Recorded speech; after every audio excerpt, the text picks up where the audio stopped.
आधुनिक भारत का इतिहास। पहला प्रश्न है, पुर्तगाली उपनिवेश का प्रथम वायसराय भारत में कौन हुआ? इसका उत्तर ऑप्शन सी हो जाएगा, अल्मीडा। भारत में प्रथम पुर्तगाली वायसराय के रूप में फ्रांसिस्को डी अल्मीडा 1505 से 1509 का आगमन हुआ। वह 1505 ईस्वी में भारत पहुंचा। 1509 ईस्वी में अल्मीडा ने टर्की, गुजरात तथा मिस्र की संयुक्त सेना को पराजित कर द्वीप पर अधिकार कर लिया।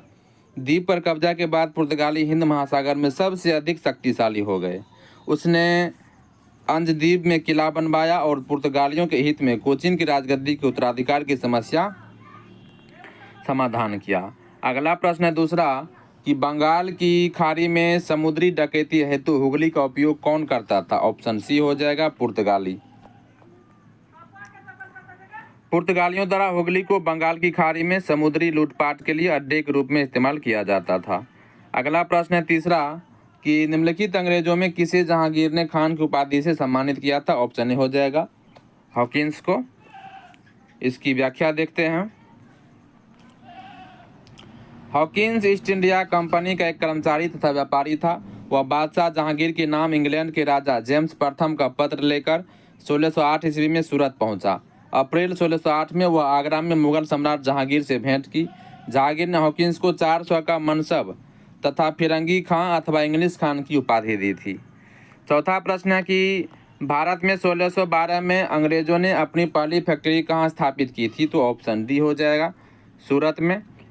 कैप्टन विलियम्स हॉकिंस सूरत से मुगल दरबार 1608 ईस्वी पहुंचा, किंतु सूरत में फैक्ट्री की स्थापना की अनुमति पाने में सफल नहीं हो सका। 1611 ईस्वी में पुर्तगालियों के विरोध के बावजूद कैप्टन मिडल्टन सूरत के समीप स्वाली पहुंचा और मुगल गवर्नर से वहां व्यापार करने की अनुमति पाने में सफल हो गया। कैप्टन बेस्ट द्वारा सूरत के बंदरगाह की विजय ने पुर्तगाली एकाधिकार की निरंतरता को भंग किया। इसके बाद जहांगीर के शाही फरमान से अंग्रेजों ने सूरत में अस्थायी रूप से एक फैक्ट्री स्थापित की। यहाँ से अंग्रेजों ने अपने व्यापार को देश के दूसरे भागों में फैलाया तथा शीघ्र ही अहमदाबाद, बुरहानपुर, अजमेर तथा आगरा में सहयोगी फैक्ट्रियाँ स्थापित की। अगला प्रश्न है पांचवा कि किस मुगल शासक के समय में सर थॉमस रो भारत आया था? ऑप्शन सी हो जाएगा, जहांगीर के समय में। सर थॉमस रो ब्रिटेन के राजा जेम्स प्रथम के दूत के रूप में सितंबर 1615 ईस्वी में सूरत पहुंचा तथा जनवरी 1606 में वह अजमेर में मुगल शासक जहांगीर के दरबार में उपस्थित हुआ था।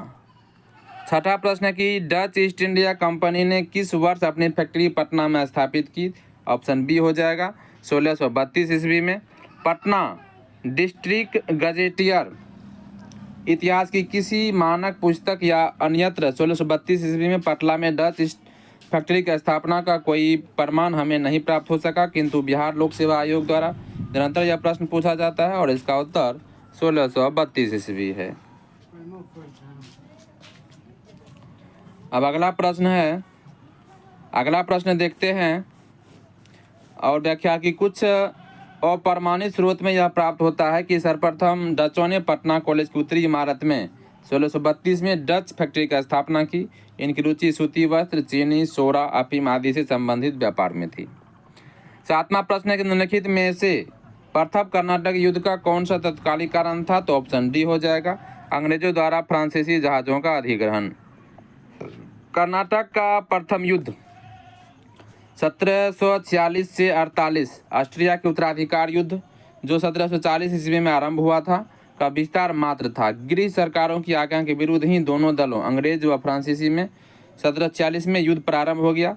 अंग्रेज कैप्टन बर्नेट के नेतृत्व में अंग्रेजी सेना द्वारा कुछ फ्रांसीसी जहाज़ों पर अधिकार कर लेना युद्ध का तत्कालीन कारण था।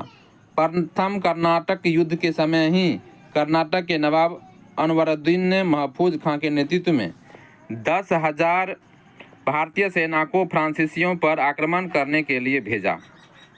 कैप्टन पैराडाइज के नेतृत्व में फ्रांसीसी सेना ने अदयार नदी पर स्थित सेंट थोमे नामक स्थान पर नवाब को पराजित किया। यूरोप में युद्ध बंद होते ही कर्नाटक का प्रथम युद्ध समाप्त हो गया। एक्स-ला-चोपाल की संधि 1748 से ऑस्ट्रिया के उत्तराधिकार का युद्ध समाप्त हो गया तथा मद्रास अंग्रेजों को पुनः प्राप्त हो गया। कर्नाटक का प्रथम युद्ध सेंट थोमे के युद्ध के लिए स्मरणीय है। 8वां प्रश्न है कि 1760 का प्रसिद्ध वांडीवास का युद्ध अंग्रेजों द्वारा किसके खिलाफ लड़ा गया? उत्तर ऑप्शन ए हो जाएगा, फ्रांसीसी के खिलाफ। 18वीं शताब्दी में भारत में लड़े गए प्रश्नगत युद्धों का सही कालक्रम इस प्रकार है। अंबर युद्ध अगस्त 1749 में, मुजफ्फरगंज, चंदा साहब तथा फ्रांसीसियों की संयुक्त सेनाओं ने वेल्लूर के समीप अंबर या अंबुर नामक स्थान पर कर्नाटक के नवाब अनवरुद्दीन को पराजित कर उसकी हत्या कर दी। मुजफ्फरजंग दक्कन का सूबेदार बन गया। उसने अपने हितकारी डुप्ले को कृष्णा नदी के दक्षिणी भाग के मुगल प्रदेशों का गवर्नर नियुक्त कर दिया तथा उत्तरी सरकार की कुछ जिले भी फ्रांसीसियों को दे दी। इसके अतिरिक्त मुजफ्फरजंग की प्रार्थना पर एक फ्रेंच सेना की टुकड़ी बुस्सी के नेतृत्व में हैदराबाद में तैनात कर दी गई। दूसरा प्लासी का युद्ध जून 1757 में हुआ था। अंग्रेजों तथा बंगाल के नवाब सिराजुद्दौला के मध्य हुआ था। युद्ध के परिणाम स्वरूप अंग्रेजों का पूरे बंगाल पर नियंत्रण हो गया था। क्लाइव ने मीर जाफर को बंगाल का नवाब बना दिया। नवाब बनने के बाद मीर जाफर ने अंग्रेजों को उनकी सेवाओं के लिए 24 परगनों की जमींदारी से पुरस्कृत किया और क्लाइव को 2,34,000 पाउंड की निजी भेंट दी। इसके बाद है वांडीवास का युद्ध, जो कि हुआ था 1760 में। अंग्रेजों तथा फ्रांसीसियों के मध्य युद्ध में फ्रांसीसी पराजित हुए। अंग्रेजी सेना का नेतृत्व सर एयरकूट ने, जबकि फ्रांसीसी सेना का नेतृत्व काउंट डी लाली ने किया था। फिर बक्सर का युद्ध अक्टूबर 1764 में हुआ था। मीर कासिम, अवध के नवाब शुजा-उद-दौला एवं मुगल सम्राट शाह आलम द्वितीय की संयुक्त सेना तथा अंग्रेजों के मध्य हुआ था। युद्ध में अंग्रेज विजयी रहे। इस युद्ध में अंग्रेजी सेना का नेतृत्व हेक्टर मुंडो ने किया था। बक्सर के युद्ध ने प्लासी के निर्णयों पर मोहर लगा दी थी। अब है 9वां प्रश्न कि निम्नलिखित में किस अंग्रेज अधिकारी ने पुर्तगालियों की स्वाली के स्थान पर हराया था? तो उत्तर ऑप्शन बी हो जाएगा, थॉमस बेस्ट ने। 1611 ईस्वी में पुर्तगालियों के विजय के बावजूद कैप्टन मिडलटन सूरत के समीप स्वाली पहुंचा और मुगल गवर्नर से यहां व्यापार करने की अनुमति लेने में सफल हो गया। कैप्टन बेस्ट द्वारा सूरत के बंदरगाह की विजय ने पुर्तगाली एकाधिकार की निरंतरता को भंग किया तथा सूरत में अस्थायी रूप से एक फैक्ट्री स्थापित की।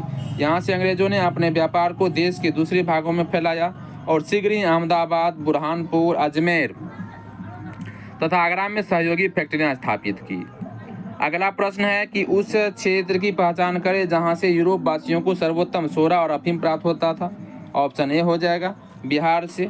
यूरोप वासियों को सर्वोत्तम सोरा और अफीम बिहार से प्राप्त होता था।